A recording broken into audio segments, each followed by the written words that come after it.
திராவிட முன்னேற்ற கழக தேர்தல் அறிக்கையில் குறிப்பிட்டிருந்தாங்க.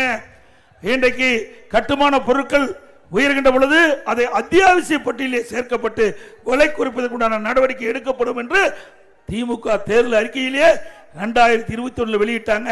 சட்டமன்றத்தில் பிரதான எதிர்க்கட்சி தலைவர் என்ற முறையில் இந்த அரசுடைய கவனத்திற்கு கொண்டாந்த உங்களுடைய தேர்தல் அறிக்கையில் குறிப்பிட்டிருக்கிறீங்க. கட்டுமான பொருட்களுடைய விலை உயர்கின்ற பொழுது அதை நீங்க அத்தியாவசிய பட்டியலில் சேர்க்கப்பட வேண்டும் என்று கேட்டேன். எந்த பதிலும் இல்லை. ஏன்னா எல்லாத்திலையுமே கமிஷன் வருது. எல்லாத்திலையும் நான் சொன்னதில் எல்லாவற்றிலுமே கமிஷன் வருகின்ற காரணத்தினால அதை பற்றி அவளை கவலைப்படல.